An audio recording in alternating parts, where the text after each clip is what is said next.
എല്ലാം ഉണ്ടായിട്ടും എനിക്കൊന്നും ആകാൻ പറ്റിയില്ല. അയ്യോ, എൻ്റെ ഭാവി നഷ്ടപ്പെട്ടു, എൻ്റെ കുഞ്ഞുങ്ങളുടെ ഭാവി നഷ്ടപ്പെട്ടു, ഇത്രയും പ്രായമായി എന്നൊക്കെ പറയുന്ന ആരെങ്കിലും ഇരിപ്പുണ്ട്? സഹോദര, സഹോദരി, ചേച്ചി, പെങ്ങളെ, ബ്രദറെ, സിസ്റ്ററെ, ഒറ്റ ദിവസം കൊണ്ട് നിന്റെ ചരിത്രത്തെ തിരുത്തി മറിക്കും എൻ്റെ ദൈവത്തിന് കഴിയും. എൻ്റെ ഭാവി നഷ്ടപ്പെട്ടല്ലോ, എനിക്കൊന്നും ആകാൻ പറ്റിയില്ലല്ലോ എന്നൊക്കെ നിരാശയുള്ള ഏതെങ്കിലും മക്കളുമാരെന്നെ കേൾക്കുന്നെങ്കിൽ ഒറ്റ സെക്കൻഡ് കൊണ്ട് നിന്റെ ഭാവിയെ തിരിക്കാൻ യേശുവിന് കഴിയും.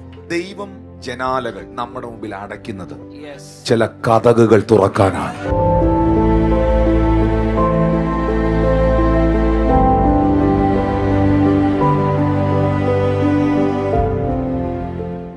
ഒരിടനൊറ്റ പ്രശ്നമേ ഉള്ളൂ, കാണാൻ പറ്റാത്ത, കാഴ്ചയില്ലാത്ത. പക്ഷേ ഈ പുള്ളിക്കാരൻ കുറച്ച് വ്യത്യസ്തനായിരുന്നു.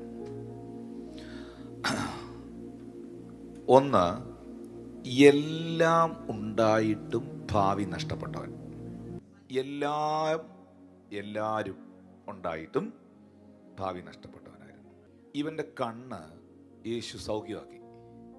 ഇവന്റെ കണ്ണ് കാഴ്ച തിരിച്ചു കിട്ടി. ഇവൻ സൗഖ്യമായി കഴിഞ്ഞപ്പോൾ യഹൂദന്മാരെല്ലാം കൂടെ ഇളകി മറിഞ്ഞ് പ്രശ്നം ഉണ്ടാക്കാൻ ഇവന്റെ വീട്ടിൽ ചെന്നു. യോഹന്നാൻ 9:20. അവന്റെ പേരൻസിനോട് ചോദിക്കുകയാണ്. അവന്റെ അമ്മയപ്പന്മാർ അതിന് മറുപടി പറയുക, കുരുടനായി ജനിച്ചു എന്ന് നിങ്ങൾ പറയുന്ന നിങ്ങളുടെ മകൻ ഇവൻ തന്നെയോ? എന്നാൽ അവൻ ഇപ്പോൾ കണ്ണ് കാണുന്നത് എങ്ങനെയെന്ന് അവർ അവരോട് ചോദിച്ചു. ആരോടാ ചോദിച്ചത്? പേരൻസിനോട്. എവിടാ പോയത്? അവന്റെ വീട്ടില്. മനസ്സിലായോ? അപ്പൊ അവന് വീടുണ്ടായിരുന്നോ? അപ്പനും അമ്മ ഉണ്ടായിരുന്നോ? ഈ യാചകൻ, ഭിക്ഷക്കാരൻ, വഴിയിലിറങ്ങി യാചിക്കുന്നവൻ എന്നൊക്കെ പറയുമ്പോൾ നമ്മുടെ മൈൻഡിൽ ഒരു സാധനമുണ്ട്, ആരോരും ഇല്ല. പക്ഷെ ഇവൻ അങ്ങനെ അല്ലായിരുന്നു. ഇവന് വീടുണ്ടായിരുന്നു, ഇവൻ അമ്മയപ്പന്മാരുണ്ടായിരുന്നു. ഇനി അടുത്തത് നിങ്ങളെ ഞെട്ടിക്കും. ഇവനൊരു ചർച്ച ഉണ്ടായിരുന്നു. അപ്പനമ്മയും മാത്രമല്ല, വീട് മാത്രമല്ല, ഇവനൊരു ചർച്ച ഉണ്ടായിരുന്നു. 9:22. യഹൂദന്മാരെ ഭയപ്പെടുക കൊണ്ടത്രേ അവന്റെ അമ്മയപ്പന്മാർ ഇങ്ങനെ പറഞ്ഞത്. അവനെ ക്രിസ്തു എന്ന് ഏറ്റുപറയുന്നവൻ പള്ളിഭ്രഷ്ടനാകണമെന്ന് യഹൂദന്മാർ തമ്മിൽ പറഞ്ഞൊത്തിരുന്നു. യഹൂദന്മാർ തമ്മിൽ പറഞ്ഞൊത്തിട്ട വന്ന് ഇവനെ പള്ളിയിൽ നിന്ന് പുറത്താക്കണമെന്ന്. അപ്പൊ അപ്പനും അമ്മയും ഉണ്ടായിരുന്നു, വീടുണ്ടായിരുന്നു, പള്ളിയും പള്ളിക്കാരും ഉണ്ടായിരുന്നു, ആ പള്ളി മെമ്പർഷിപ്പ് ഉണ്ടായിരുന്നു. എല്ലാം ഉണ്ടായിരുന്നിട്ടും ഒന്നുമാകാതെ പോയവൻ. ഇങ്ങനെ ആരെങ്കിലും ഇന്നിവിടെ ഇരിപ്പുണ്ടെങ്കിൽ നിന്റെ ഭാവിയെ തിരിക്കാൻ യേശു ഇതിന്റെ നടുവിൽ വന്നിട്ടുണ്ട്.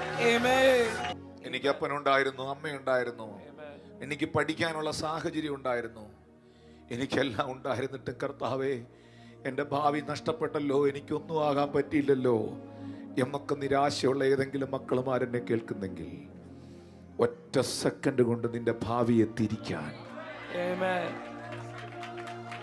യേശുവിന് കഴിയും. ഒരൊറ്റ പ്രവചനം കൊണ്ട്, ഒരൊറ്റ വാക്ക് കൊണ്ട്, ഒരൊറ്റ ദിവസം കൊണ്ട് സകലത്തെ തിരിച്ചു കളയും. ഇതിനകത്ത് ഈ നിലയിലുള്ളവരാരെങ്കിലും ഉണ്ടെങ്കിൽ, എല്ലാം ഉണ്ടായിട്ടും എനിക്കൊന്നും ആകാൻ പറ്റിയില്ല, അയ്യോ എൻ്റെ ഭാവി നഷ്ടപ്പെട്ടു, എൻ്റെ കുഞ്ഞുങ്ങളുടെ ഭാവി നഷ്ടപ്പെട്ടു, ഇത്രയും പ്രായമായി എന്നൊക്കെ പറയുന്ന ആരെങ്കിലും ഇരിപ്പുണ്ട്? എൻ്റെ പൊന്നച്ഛ, സഹോദര, സഹോദരി, ചേച്ചി, പെങ്ങളെ, ബ്രദറെ, സിസ്റ്ററെ, ഒറ്റ ദിവസം കൊണ്ട് നിന്റെ ചരിത്രത്തെ തിരുത്തി മറിക്കും എൻ്റെ ദൈവത്തിന് കഴിയും. ദൈവം ചില ജനാലകൾ നമ്മുടെ മുമ്പിൽ അടയ്ക്കുന്നത് ചില കതകുകൾ തുറക്കാനാണ്. ദൈവം ചില ജനാലകൾ നമ്മുടെ മുമ്പിൽ അടയ്ക്കുന്നത് ചില വലിയ കതകുകളെ തുറക്കാനാണ്. വിശ്വസിക്കുന്നവർ ഒന്ന് കരമടിച്ചതൊന്ന് സ്വീകരിച്ചാട്ടെ. മരുഭൂമിയിൽ നീ കണ്ടിട്ടില്ലാത്ത ഉറവ, ഹാഗാറേ, ഇശ്മയേലേ, നിനക്ക് വേണ്ടി ദൈവം തുറന്നിട്ടുണ്ട്.